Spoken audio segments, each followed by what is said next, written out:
Vai começar o programa conversando com o Rodrigo Pimentel, que já participou diversas vezes com a gente. Ele está online. Tudo bem, Rodrigo? Obrigado aí pela sua atenção aqui com o Pânico, com a Jovem Pan. Eu já vou começar. Todo mundo sabe que o Rodrigo já foi o capitão do BOPE e tal, já esteve várias vezes aqui no programa Pânico. E eu já vou começar com você com uma pergunta aqui que me fizeram, uma pergunta aqui da audiência. Que é uma questão que é o seguinte, Pimentel, para que você descreva aqui para a gente um pouco como é que é esse cenário, como é que são as circunstâncias em que os policiais estão trabalhando, porque você foi do BOPE e você sabe como isso funciona.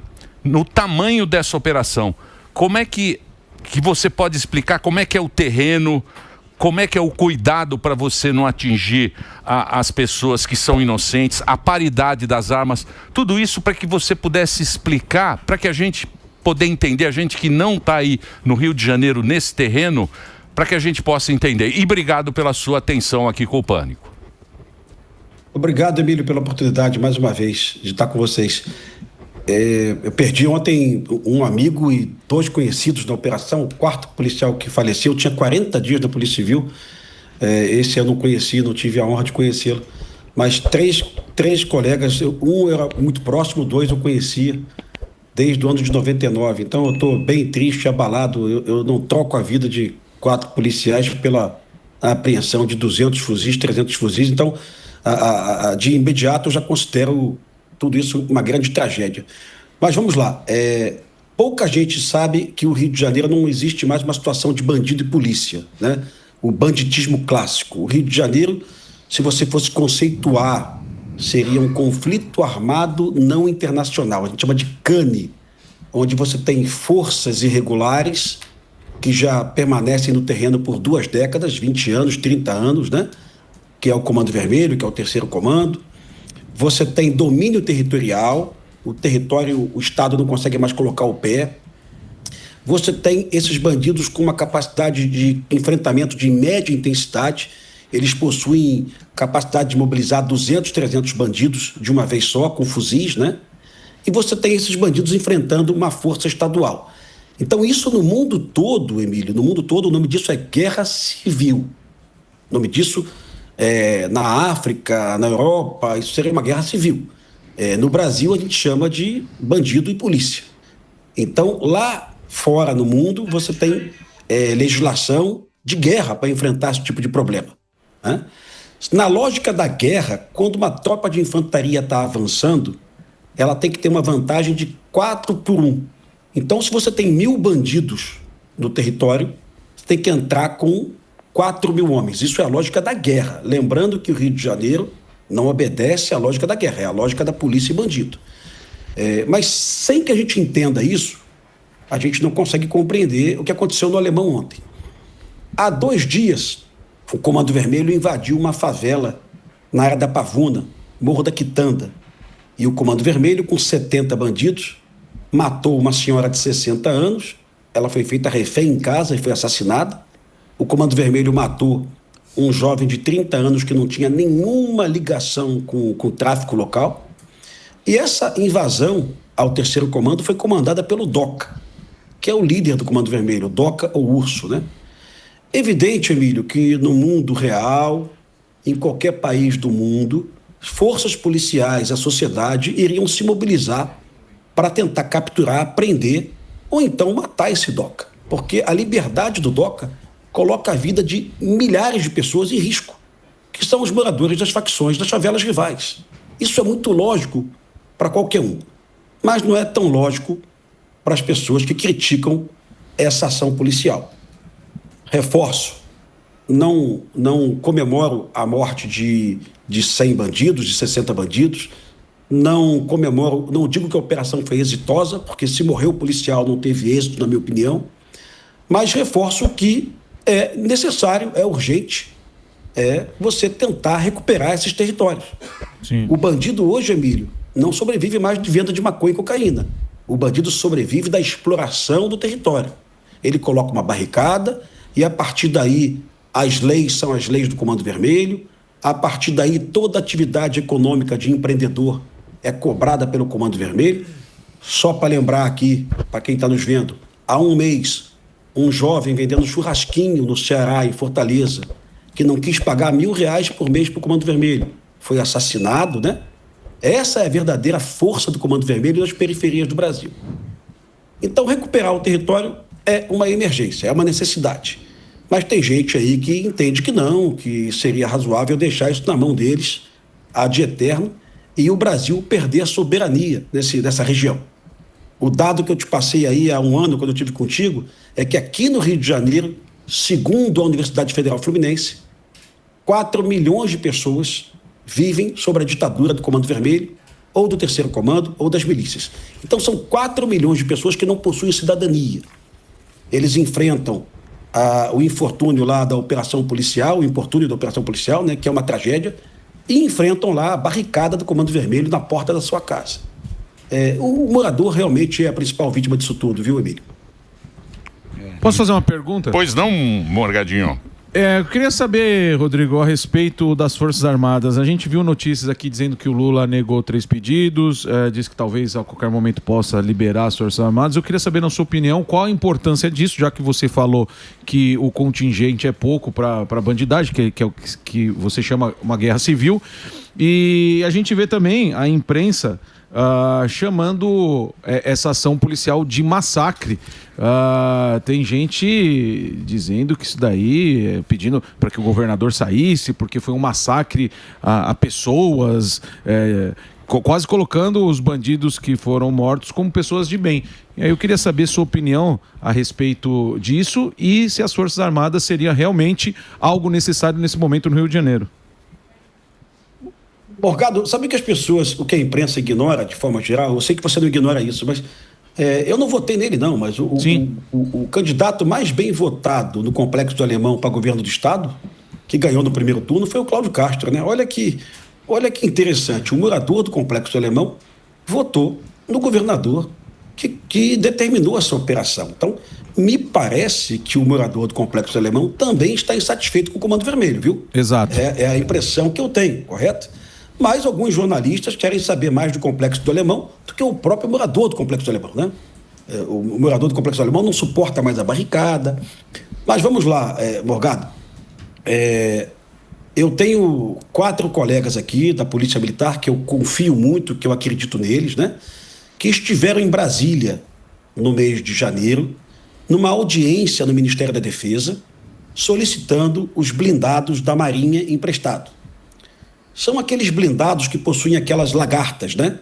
O blindado da Polícia Militar, que é o Caveirão, ele não consegue passar pela barricada. O blindado da Marinha consegue empurrar a barricada, colocar a barricada abaixo. No governo Sérgio Cabral, é bem importante lembrar disso, o presidente Lula e a presidente Dilma emprestaram os blindados, tá? De forma muito emergencial, sem nenhuma burocracia, sem decretar GLO. O mesmo presidente resolve não emprestar o blindado para o governador Cláudio. Eu acho isso bastante esquisito e ninguém está lembrando disso, sabe? Parece que para o Cabral você pode emprestar, porque o Cabral é amigo do governo, e para o Cláudio você não pode emprestar. Me parece isso, perfeito? Pode ser que não. Pode ser que não. Esses blindados seriam muito importantes para a preservação da vida dos policiais, porque o policial não precisa desembarcar da viatura, e também seria muito importante para a preservação da vida do bandido também, porque se o bandido percebe a entrada da polícia e ele não tem como enfrentar, ele se rende. Então, no final das contas, emprestar o blindado ajuda todo mundo, resolve o problema de todo mundo. Mas o governo federal não tem essa sensibilidade, não tem esse conhecimento, não sabe o que está acontecendo. Perceba, Emílio, que o presidente Lula, há 6 dias, eu não posso deixar de lembrar disso, né? E não tem nada de ironia nisso, viu, Emílio? O presidente Lula, há 6 dias, ele estava lá na Indonésia, não sei onde ele estava, ele deu uma entrevista dizendo, o culpado disso aqui é o viciado, né? O traficante é vítima. Ele disse isso com todas as letras, né? Eu não estou mudando nada, quem estiver duvidando vai lá e assista, né? Evidente que ele falou isso no contexto da Venezuela, mas é o que ele pensa, né? O presidente Lula pensa igual o Capitão Nascimento em 2007, porque o Capitão Nascimento pegava o o viciado lá da faculdade, falava: o culpado disso aqui é você, quem matou esse cara aqui foi você, né? Mas o Capitão Nascimento, ele vai sofisticar o conhecimento dele ao longo de 2 décadas, e vai entender que o tráfico não sobrevive mais de maconha e cocaína. O tráfico sobrevive hoje quase sempre da exploração territorial, que é a venda de bujão de gás, a venda de sinal de TV de internet, a venda do cigarro paraguaio, a venda do carvão, a venda do gelo, a venda da cerveja. É assim que o tráfico sobrevive, da cobrança de extorsão de moradores e empreendedores, né? Mas o presidente desconhece isso. Ele no século XXI, em 2025, ele continua achando que o que alimenta o crime organizado é o viciado maconheiro, que não representa sequer hoje 15%. E ontem também, se você puder botar isso depois aí, não precisa estar aqui, pode ser depois, o Lewandowski deu uma entrevista coletiva. O Lewandowski, Emílio, ele foi ministro do STF e hoje ele é ministro da Justiça. E ele disse categoricamente, na frente de 20 jornalistas, ele disse: é obrigação do Cláudio Castro, governador do estado, né? Se ele lesse a Constituição Federal, o artigo 144, ele ia ver que é dever do Estado, obrigação de todos. Então, o Lewandowski estava totalmente equivocado na sua fala. E os jornalistas ali, que estavam assistindo a coletiva, desinformados, ou então, sei lá, não conhecem mesmo, né? Não pesquisaram, não fizeram formação, não buscam conhecer aí. Os jornalistas não questionaram o Lewandowski, não levantaram a mão: ministro, calma aí, o senhor está falando que não tem amparo na Constituição, não. E, Emílio, pensa no Canadá, pensa nos Estados Unidos, pensa na Argentina, pensa na Colômbia. Em todos os países do mundo, o combate ao tráfico de drogas, ele é da União, ele é da Federação, tá? O Brasil que empurrou essa bomba para os governadores estaduais, né? Assim, o tráfico é transnacional. Ele passa em rodovia federal, os fuzis vêm do Paraguai, né? Vêm dos Estados Unidos. Não dá para o governador estadual combater isso, não, camarada. Se todo mundo não se unir nisso, as periferias do Brasil, muito em breve, vão ser tomadas pelo Comando Vermelho, pelo PCC e pelo Terceiro Comando. O que está acontecendo hoje em Fortaleza, Emílio, e a imprensa está negligenciando, né, de forma covarde, é que existem centenas de pessoas expulsas de suas casas pelo Comando Vermelho, em Fortaleza, em Maranguape, né? O Comando Vermelho expulsa você de casa e cobra um aluguel da sua casa. O governador lá de Fortaleza, o Eumano Freitas, ele manda uma viatura da Polícia Militar ajudar você a fazer a mudança, tá? Ele manda a viatura para te ajudar a fazer a mudança, mas não garante o teu direito de permanecer no local. Isso é um atentado à soberania. E, lamentavelmente, Lewandowski, Lula e a imprensa do Brasil não falam sobre isso.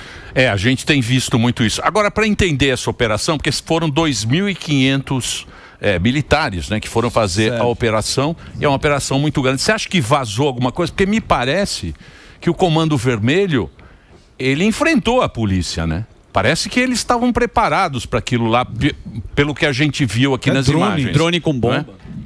Como é que você vê isso, o capitão? Emílio, apesar de todo o cuidado para não vazar, você tem 2.500 policiais, você tem movimentação de tropa, né? Quando a tropa se movimenta pelas avenidas, pela linha amarela, pela linha vermelha, né? É evidente que existem olheiros posicionados ou até mesmo bandidos infiltrados na polícia, como nós já vimos anteriormente, né? Que vão informar a chegada da polícia. Mais do que isso, o Comando Vermelho possui hoje uma quantidade muito grande de drones, né? Esses drones ficam posicionados a 1.200 pés, 400 metros, né? Eles possuem câmeras, né? Aquele menino com foguetinho explodindo fogos para avisar a chegada da polícia, aquilo não existe mais. O que existe é um centro de comando e controle, o Comando Vermelho possui isso, né? Com imagens, informando a aproximação policial. Então é quase impossível a polícia incursionar sem ser plotada, sem ser percebida. E aí tem uma análise muito covarde de alguns jornalistas. Não teve inteligência nessa operação.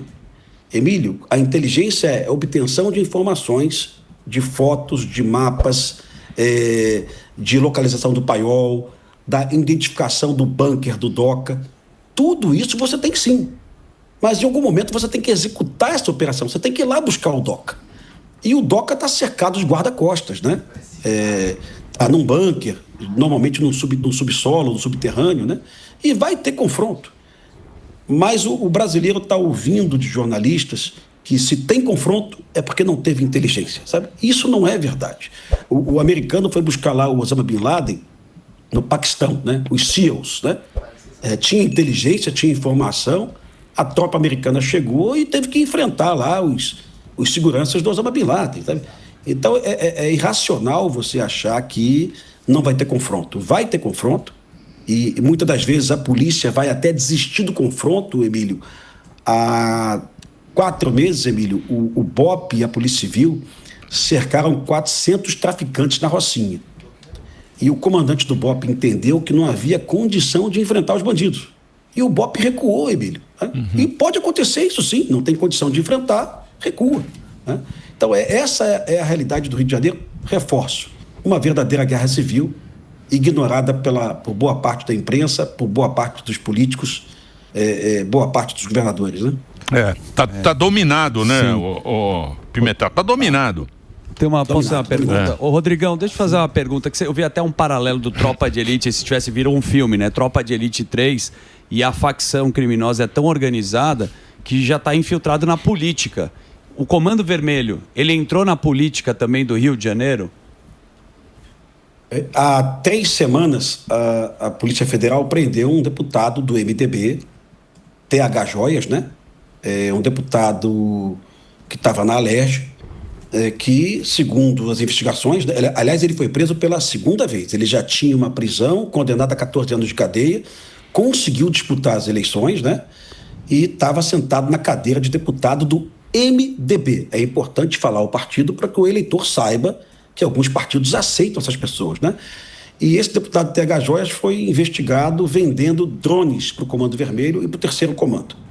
Imagina, se você tem uma infiltração na Assembleia Legislativa ao ponto de um deputado vender equipamento para o Comando Vermelho, o que mais pode estar acontecendo?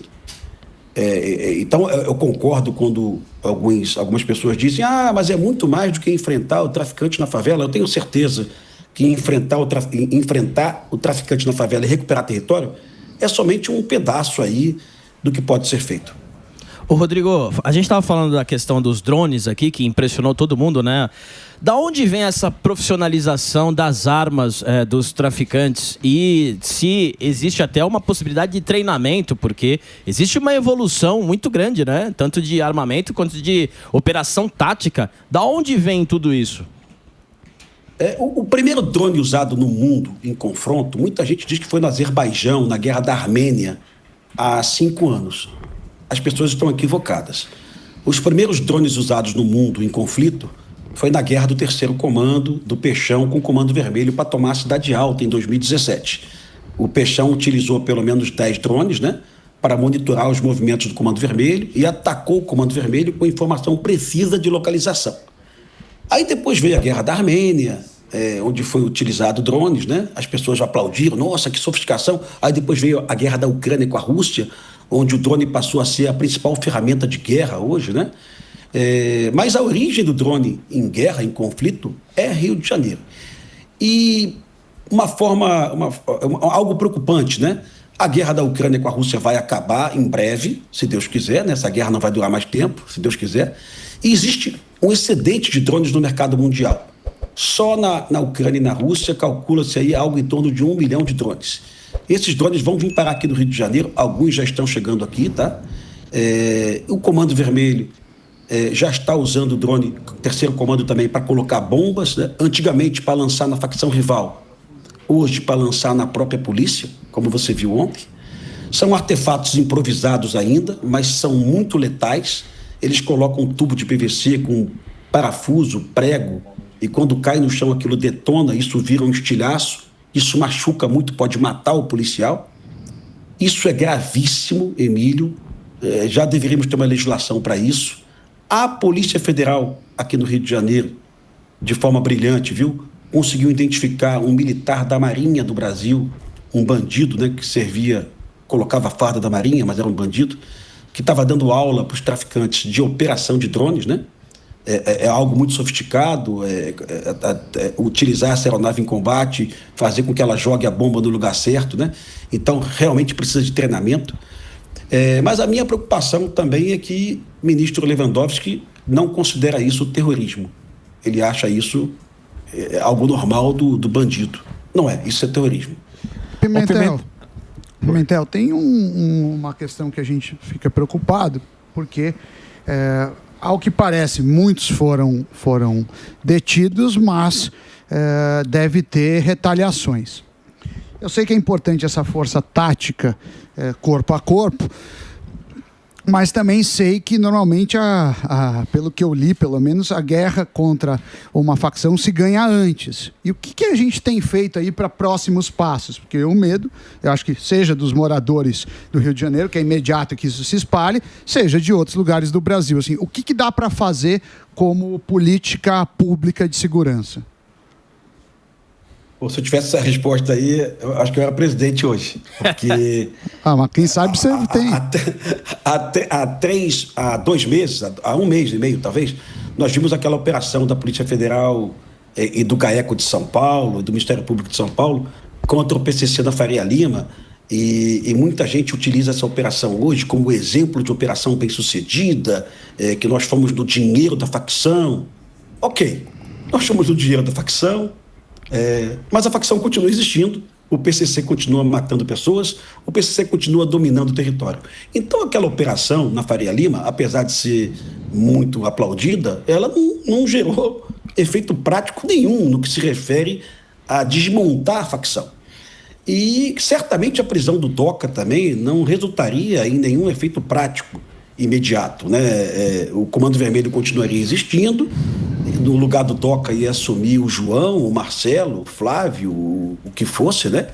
Porque lá no Alemão, por exemplo, a polícia já prendeu o Marcinho VP, a polícia já prendeu o Elias Maluco, né? Vários bandidos já foram presos lá, e presos ou mortos, né? E a facção continua dominando aquele território. Então, a solução seria, na minha opinião, a presença constante do Estado através do aparato policial, através de ações sociais efetivas, esporte, lazer e cultura. O que não deu certo, a UPP. Você estava aqui no Rio comigo quando a UPP foi implementada. A gente aplaudiu aquele primeiro momento da UPP, a gente achou que aquilo fosse a solução, mas a UPP chegou desacompanhada. E mais perigoso, nós estabelecemos a UPP no território com aqueles containers improvisados, né? 10 mil policiais novinhos, muitos foram mortos pelo Comando Vermelho. Nós estabelecemos a UPP sem que os bandidos fossem presos. Isso é um equívoco total. Para que eu coloque uma polícia de ocupação no terreno, antes de tudo, eu tenho que retirar o fuzil do terreno e eu tenho que prender as lideranças.